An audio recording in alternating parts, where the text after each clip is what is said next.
Hi guys, I hope you're all well. So today's video is going to be kind of different to what I normally do. It's been quite a while since I last touched upon anxiety and OCD and all that kind of thing. So I thought it was about time that I made a video updating you on kind of where I'm at, what's happening, things that have helped me, things I've tried, all that kind of stuff, because I made my video calling the doctor, I want to say like June, July, August, September, October, November, basically like 5 months ago. So nearly half a year ago I made that video, and oh my goodness, it does not seem that long ago. But I thought I would just update you on kind of what's happened since then and all that kind of stuff. So if you haven't already seen that video, I will leave it linked down below, but I basically made a video addressing my anxiety for the first time.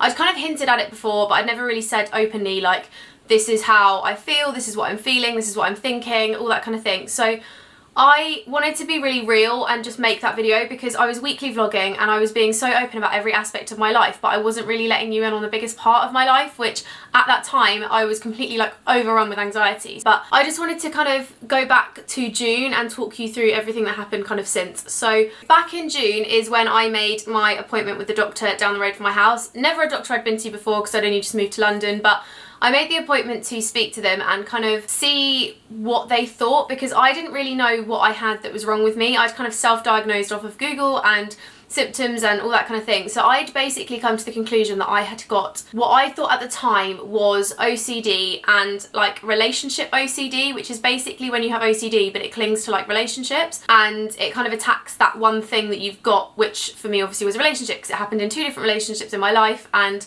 I just assumed that's what it was, and I never thought anything else of it. I never thought it could kind of be anything different to that. And I actually saw the doctor on 2 different occasions. So the first time I went in and she asked me to explain how I felt, and I just went blank. I couldn't think, I didn't know what I was saying, and I couldn't physically, I just couldn't get the words out, like I couldn't explain how I was feeling. So she basically put it down to I was just having a hard time and I was stressed. I just got so frustrated because I was like, this isn't what happened, this isn't what I've got, it's not just stress, like there's more to it than that, I know that there's more. And to be honest, from the point of calling the doctor the first time, I got to a really bad place. So I wasn't really getting out of bed, I was struggling to kind of do anything. I was finding motivation really hard. So I made the decision to go back a second time because I was going to Thailand a week later and I really wanted to make sure that I was okay. So I basically went back and I'd written down a list of things that happened. So physical symptoms, things that I thought, various different bits. So I think I'd got on there things like my heart felt like it was going really fast, I felt like I couldn't swallow properly, I felt like my chest was really heavy. And then I also put things like thoughts that I'd been having, or the way that my brain would kind of obsess over different parts of things. So I just went in with this whole list and was like, look, this is how I'm feeling, this is the things I've been thinking, feeling, whatever, help. So she told me that I have generalized anxiety disorder with OCD and depressive tendencies, which basically means that overarching I have anxiety, but within that I've got like tendencies to be very obsessive and also very like depressed, I guess is what you could say. So she actually prescribed me 2 types of medication, which I can't for the life of me remember what they were. I got the medication, went home, and I was on an anti-anxiety medication that I was to take up to 3 times a day if I felt anxious. So if I was like having a panic attack, to take them, and an antidepressant that I needed to take every single day. So I started taking them instantly that day and I didn't feel better. Like, being dead honest, I actually think they made it worse. And I don't know if this is because of the placebo of Googling or what, but I basically Googled what they were and what the symptoms were and all that kind of stuff, and I started getting really weird feelings about being on my own. I didn't want to be on my own, but looking back, I think that might have been like my body's fight or flight, where my anxiety didn't really know what to do and it didn't know how to get out of the situation, and that was the way out that my brain was processing as being the right way, which obviously it's not.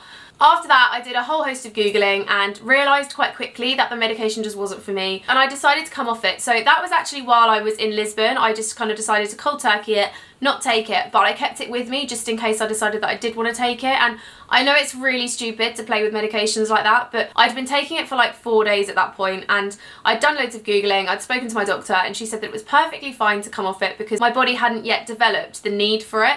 So I wasn't dependent on it, it was absolutely fine. So I came off both and I packed them for Thailand, but I didn't actually take them while I was there.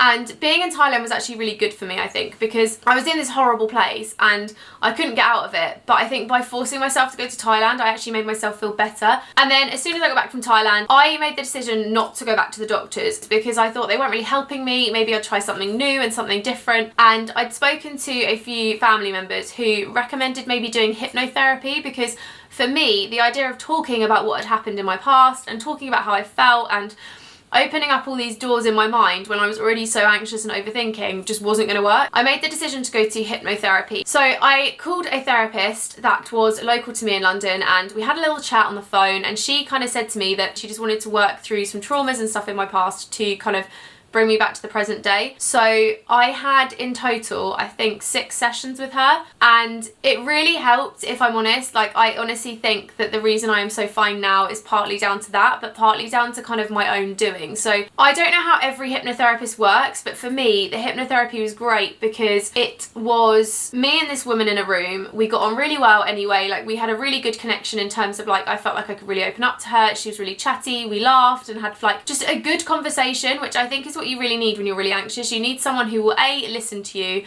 B, take in what you're saying, and C, someone that you feel really comfortable with. So like on my last couple of sessions, it got to the point where I was kind of laughing and joking with her about things that had happened on the weekend and all that kind of stuff. But when you are kind of under hypno in your subconscious, I don't know what the terminology is, but basically you put headphones on. In my case, I don't know if every experience is the same. Headphones are on, there's calming music, and they basically talk to you until you kind of fall into hypnosis, and then they work on your subconscious. So it basically is like you're awake and alert, but you're not. So I don't know how to explain it other than that. It's kind of like you're in a deep sleep, but you can still communicate. So she worked a lot in my subconscious on like things in my past, on kind of past relationships, on how I felt about myself, loads of different things, and essentially got to the point where I felt like I was going to be fine. And it got to the point where I kind of felt like every time I was going in, I didn't really know what my reasoning was. Like, I didn't know what I'd want to open up about.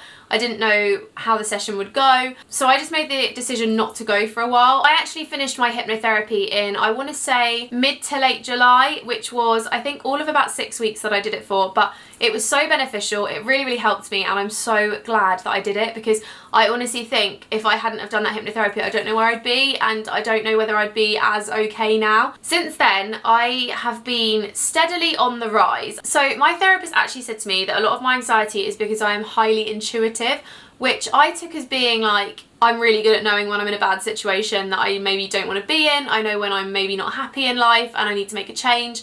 And my friend Danielle explained it really well. So she kind of said to me, when you get anxious, it's because your path in life is not in line with what it should be. So your path and your life is like this, and when you kind of are not on track and align with your body, you're kind of waving off, and that's when you get anxious, which I've probably explained that all wrong, but that's kind of how I took that meaning.